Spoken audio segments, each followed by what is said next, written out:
To what extent would you go to find true love and hold on to it forever? Let's embark on this heartfelt journey, unraveling the quest for a love that endures. Share your thoughts in the comments below, and don't forget to subscribe to this channel. Thank you. The wedding hall in Lagos glows like a royal palace, alive with music, color, and laughter. Osso oak fabrics shimmer under golden chandeliers.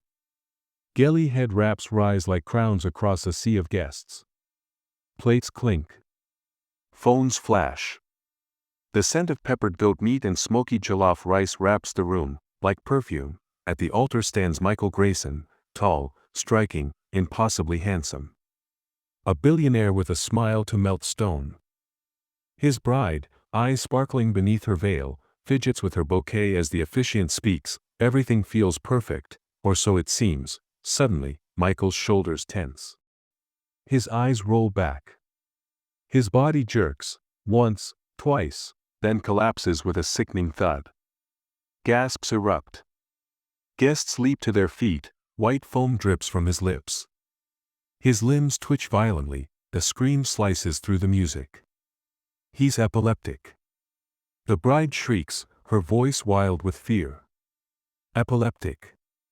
She kicks off her heels, grabs her gown, and bolts. Her father's voice thunders behind her like a war drum. We can't marry into this disgrace. Over my dead body. The mother sobs, clutching her head. Shameful. Shameful.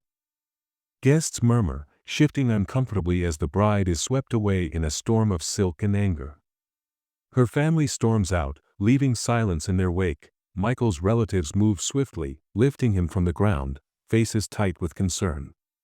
He's rushed into a black SUV waiting outside. Hours later, in a quiet hospital room, cream-colored walls, sterile air, Michael lies motionless.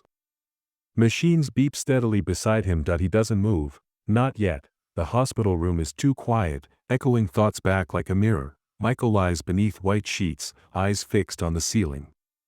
The air conditioner hums.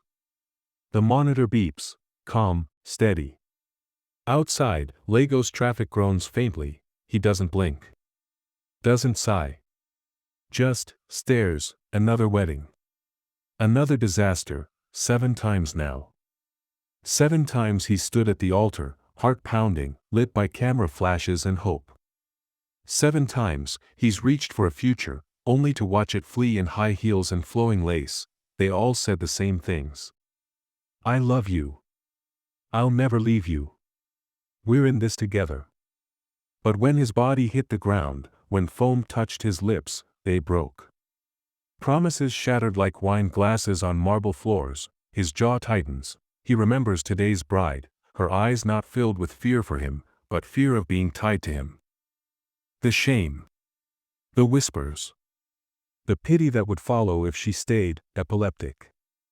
That word empties rooms, ends love stories before they begin. He sits up slowly, bedsheet pooling at his waist. His fingers run through his hair, and for a moment, the mask cracks.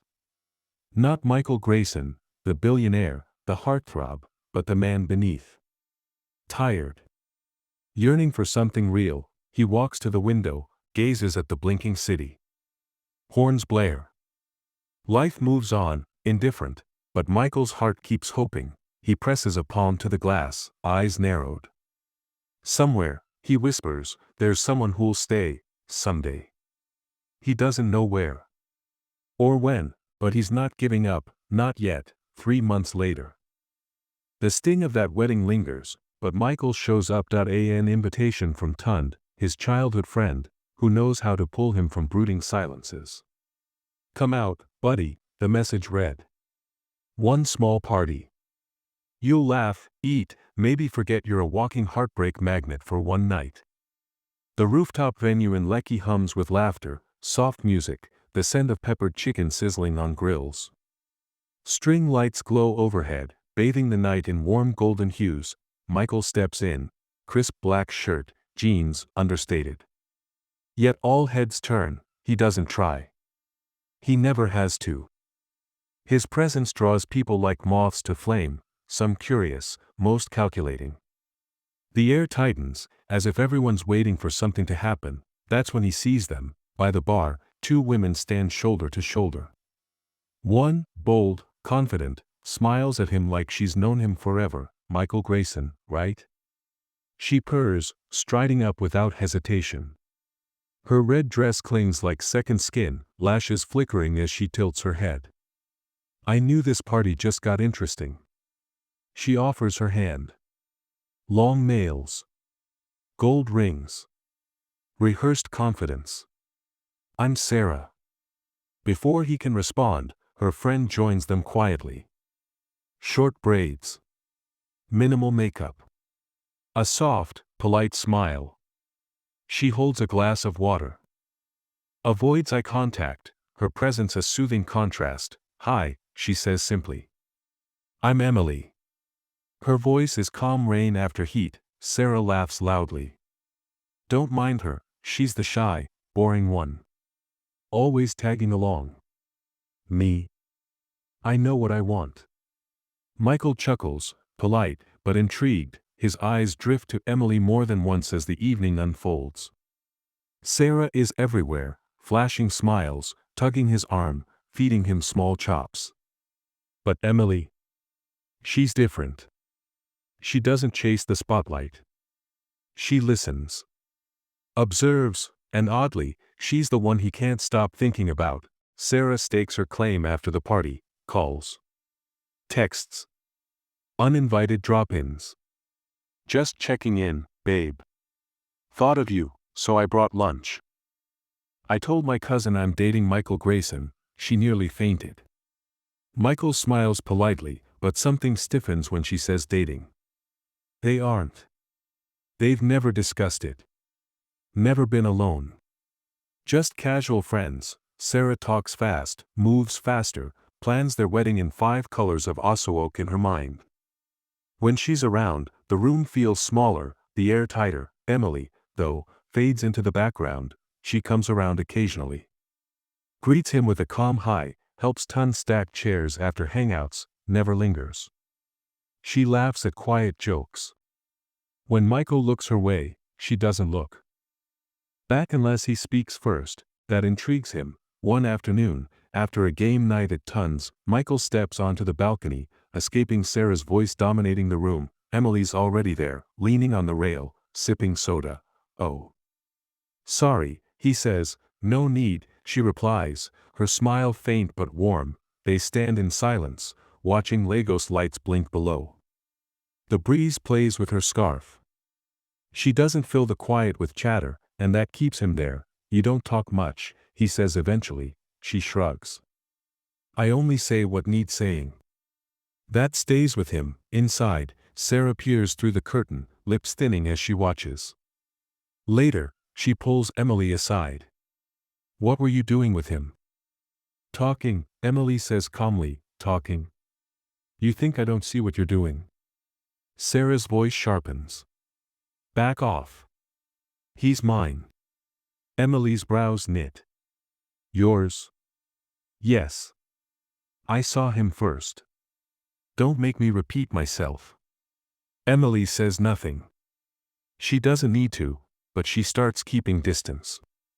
While Sarah grows louder, flashier, more possessive. Emily quietly fades, and Michael feels her absence. The evening is calm, the sky brushed with orange and indigo. Michael sits by his living room's glass wall, nursing water as the city glimmers below. Sarah sits opposite on the suede couch, twirling her hair. Tonight, she's subdued, waiting, expectant. Michael exhales. Sarah. I need to talk. Man to woman. Her face lights up. A serious talk. Yes. She shifts, eyes gleaming. I'm listening. There's something about me, he begins carefully. Something most wouldn't accept. It's not visible at first. But it's real. Hard to live with. Sarah leans in, brows drawn. What are you talking about? He searches her eyes for depth beyond desire. I've faced rejection because of it. Again and again. Women who swore they'd stand by me until they saw it. Then they ran. Sarah gasps. Ran? Why? What is it? He hesitates, shakes his head. It's a stigma. Something people don't understand. If it was you, would you still choose me? Sarah's lips part. A fire lights in her eyes. Michael, she says, grabbing his hand. Do you know who you're talking to? I've loved you since I saw you. Rich or poor, sick or well, broken or whole, I'll never leave you. Never. I'm here to stay, till the end of time. Her voice trembles with passion. Michael swallows, a faint smile forming. Are you sure? Absolutely. I don't care what the world thinks. If they reject you, I won't. I'm right here, babe. Hope flutters in his chest. Maybe this time, this is real. The rooftop of Victoria Palace bursts with life. Gold balloons dance in the wind. The cake stands tall. Afro-jazz plays under the Lagos night sky. It's Michael's birthday. He's surrounded by friends, laughter, the illusion of joy.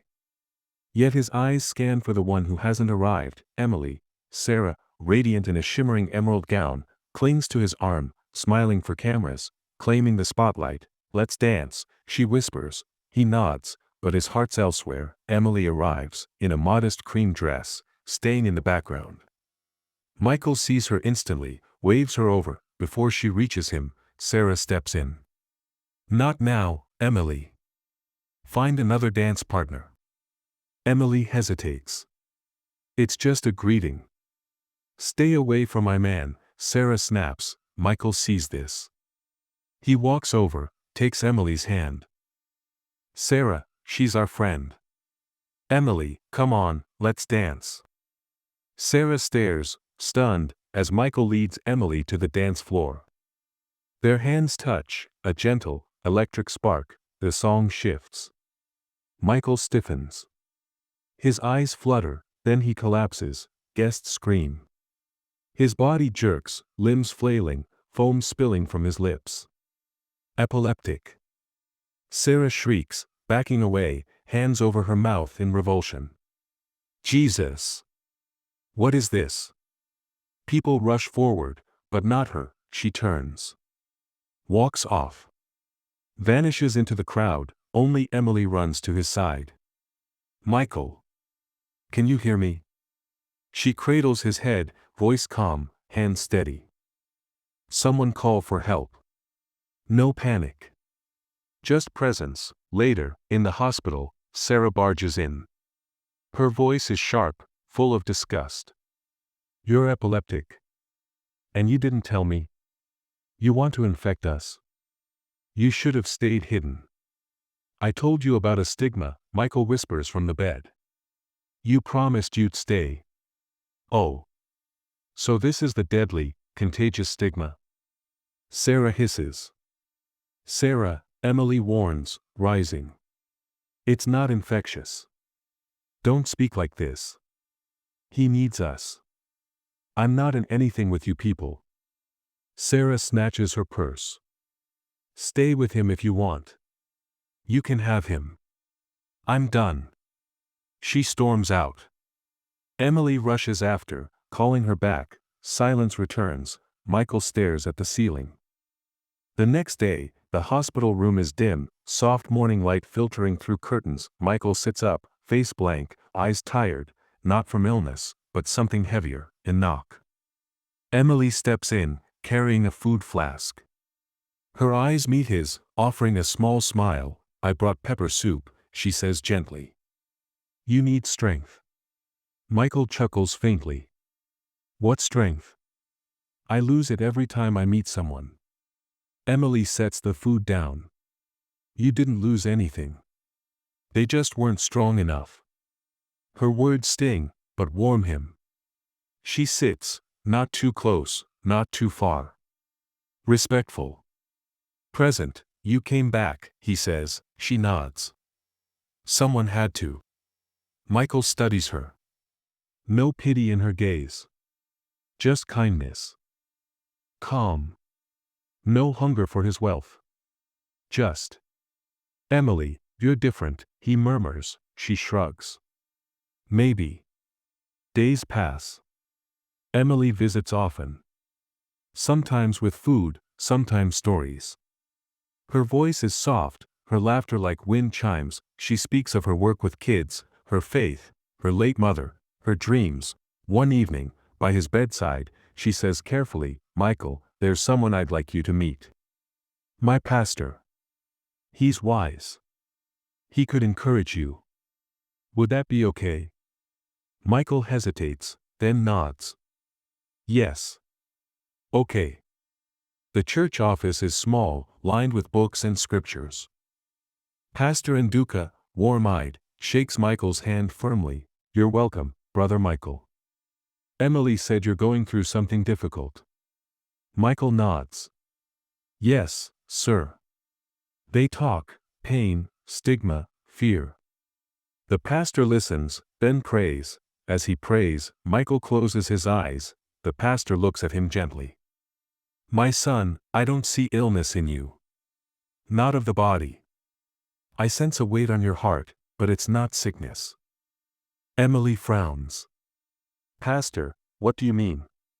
He places a hand on Michael's shoulder. "Whatever you're carrying, it's not epilepsy. At least not in the spirit." Silence. Michael's jaw tightens. He looks away. Emily whispers, "Michael. What's he saying?" His eyes glisten. "He's right." Emily blinks. "What?" "I'm not epileptic," Michael says, voice low. "I never was." She recoils, confusion flooding her face. "I staged it," he confesses. The seizures. The hospital trips. Everything. I faked it, to find someone who wouldn't run when things got hard. Emily's breath shallows. "So you lied?" Michael nods, shame darkening his face. "I'm sorry. I didn't want to deceive you. I just wanted someone who'd stay." She rises, stepping back. "Michael, that's not a test. That's manipulation." "I know," he whispers. She turns to the pastor, who watches quietly. "I need air," she says, and walks out. Michael doesn't chase her. He sits, feeling truly sick, of heart. He tries calling Emily. No answer. No returned calls. Each silent ring deepens the weight in his chest. His mansion feels cold, empty. He rewatches hospital footage, Emily kneeling beside him when others fled. Her fear was for him, not herself. Her words echo, "We're in this together." He paces, rehearsing apologies, discarding flowers, deleting unsent messages. Then a thought strikes. Her pastor. He dresses simply, jeans. Plain shirt. Drives himself. No entourage. Pastor Nduka opens the door, surprised but welcoming. Michael bows. "I came to ask for your help." The pastor studies him.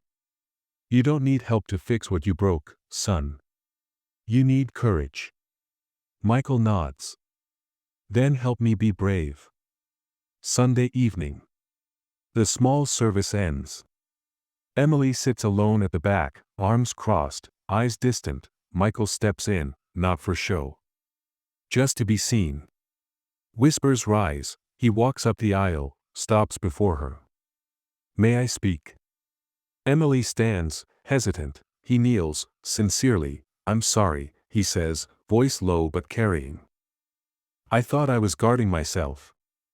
But I hurt the only person who showed me what love might look like." Gasps echo. Women blink in disbelief. Men exchange glances. "I'm not sick," Michael says louder. "But I was afraid, of being used, of being left. So I lied. I tested. And I failed." He turns to Emily, eyes soft. "But you didn't fail me. You stood when others ran. You cared when others flinched. If you still have room in your heart for someone foolish enough to deceive you, I'm here." He pulls out a simple gold ring. "Marry me, not because I'm a billionaire, but because I'll never test your love again." I've seen you. Silence deafens, Emily's eyes well with tears. Her lips part. Wordless for a moment, I should say no, she whispers, voice trembling. But somehow, I believe you can be better. A tear slips down Michael's cheek, she nods. Yes. The church erupts, not in noise, but emotion. Soft claps. Wet eyes. Smiles. Weeks later, the wedding is small. Intimate. Real. As they exchange vows beneath a simple arch of flowers, Sarah watches from a tinted car window, lip curled, bitter in silence. The one she chased now belongs to the one who never chased. Love chose truth over charm, and it won. News outlets, lifestyle bloggers, and curious strangers tune in. The handsome billionaire stands at a podium, not in a boardroom, not in a glossy suit launch, but before a nation of watching hearts. Beside him, radiant in a modest dress, is Emily. Calm. Collected. Loyal. Michael adjusts the mic, takes a breath. This isn't a press conference for a new deal or company expansion, he begins, voice clear but heavy with emotion. This is a public apology. Not from a billionaire, but from a man. I've faked epileptic episodes in 7 relationships. Not for pity. Not for fun, but because I was afraid of being loved for the wrong reasons. I disguised fear as strategy, and hurt women who once believed in me. He pauses, gripping Emily's hand gently. To every woman I deceived, this is not an excuse. It's a confession. You weren't weak for walking away. You weren't evil for being shocked. You were just not meant for me. And I wasn't ready to meet love with honesty. The crowd holds its breath, spellbound. He looks at Emily. But now I am. Because someone stood by me, not because she thought I was perfect, but because she believed in my healing. In my worth, even when I made myself look broken. He faces the camera. To every man watching, you don't test love with lies. You don't measure loyalty through manipulation. Be real. Be vulnerable. That's the only way to be truly seen. He bows his head. Thank you. And I'm sorry. Silence breaks, soft claps, then stronger, then a standing ovation. Later that night, Michael and Emily sit on the rooftop of their quiet new home. I never thought I'd make it here, he whispers. Emily leans her head on his shoulder. Here isn't a place. It's a choice. And you finally made the right one. He smiles, not for wealth, not for status, but because love isn't a performance, it's real, and that's enough. Thanks for watching and listening. Let me know your thoughts about the story in the comments section, like, share, turn on your notification bell, and subscribe to this channel. Thank you.